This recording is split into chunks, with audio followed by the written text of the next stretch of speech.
மதராஸ் மாகாணம் தொடங்கி மதராஸ் மாநிலமாக மாறியது வரை ஆட்சி செய்த முதலமைச்சர்கள் குறித்து இந்த குறிப்பில் சுருக்கமாக காணலாம். வணக்கம்.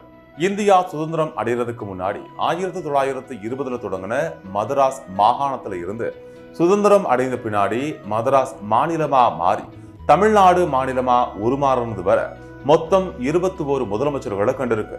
இதுல சுதந்திரம் அடைகிறதுக்கு முன்னாடி ஒரு முறை ஆளுநர் ஆட்சியும், சுதந்திரம் அடைஞ்சதுக்கு பின்னாடி பல காரணங்களுக்காக 5 முறை குடியரசுத் தலைவர் ஆட்சியும் அமல இருந்துச்சு.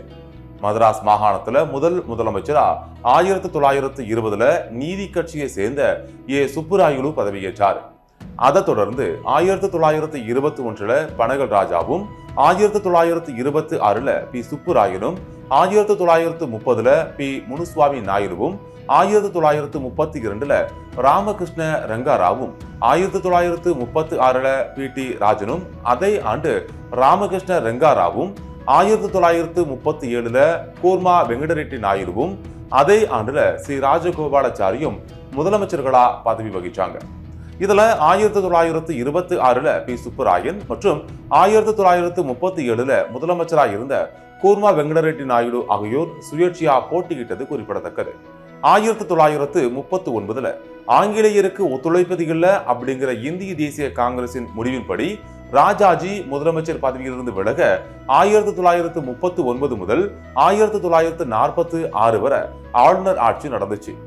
1946 தேர்தலில் ஆந்திராவை சேர்ந்த ஒருத்தருக்கு முதல்வர் பதவி கொடுக்க வேண்டிய உடன்பாடு காரணமா தெங்குற்றி பிரகாசம் முதல்வரானார். ஆனா 1947 கொண்டு வரப்பட்ட நம்பிக்கைகளா தீர்மானத்தால 1947 ஓமந்தூரா ராமசாமி ரெட்டியார் முதலமைச்சரானார்.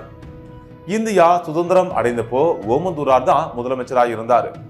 சுதந்திரத்திற்கு பின் மதராஸ் மாகாணம் 1950 மதராஸ் மாநிலமா மாறிய போது PS குமாரசாமி ராஜா முதலாவது முதலமைச்சரானார். அதன் பின் 1952 ஸ்ரீ ராஜகோபாலாச்சாரி முதலமைச்சரானார். நேருவுக்கும் ராஜகோபாலாச்சாரிக்கும் இடையில ஏற்பட்ட கருத்து வேறுபாடு, குலக்கல்வி திட்ட எதிர்ப்பு காரணமா 1954 முதல்வர் பதவியை ராஜினாமா செஞ்சாரு. அதனை தொடர்ந்து 1954 ஆண்டு முதலமைச்சரா பெருந்தலைவர் காமராஜர் முதல் முறையா பதவி ஏற்க 1957, 1962 அப்படின்னு தொடர்ந்து 3 முறை முதல்வரா 9 ஆண்டுகள் 172 நாட்கள் பதவியில இருந்து பல சாதனைகளையும் படைச்சாரு. ஆனா 1963 ஆண்டு இந்திய தேசிய காங்கிரஸ் கட்சிக்குள்ள தேசிய அளவில் ஏற்பட்ட நெருக்கடியை சமாளிக்க காமராஜர் முதல்வர் பதவியில் இருந்து விலக மீஞ்சூரை சேர்ந்த பக்தவச்சலம் முதலமைச்சரானார். விலைவாசி உயர்வு, உணவு பஞ்சம், இந்திய எதிர்ப்பு போராட்டத்தின் விளைவா 1967 தேர்தலில் வென்று திமுக சார்பில் CN அண்ணாதுரை முதல்வரானார். அதை தொடர்ந்து 1969 முதலமைச்சர் CN அண்ணாதுரையின் முயற்சியால மதராஸ் மாநிலம் தமிழ்நாடு மாநிலமா மாறிச்சு. சுதந்திரத்திற்கு முன்பு வர மொத்தமா மதராஸ் மாகாணம் 11 முதலமைச்சர்களின் ஆட்சியையும், ஒரு முறை ஆளுநர் ஆட்சியையும், சுதந்திரத்திற்கு பின்னாடி மதராஸ் மாநிலமா மாறிய பிறகு 5 முதலமைச்சர்கள் ஆட்சியையும் 10 முதலமைச்சர்களின் ராஜினாமாவையும் மதராஸ் கண்டிருக்கு.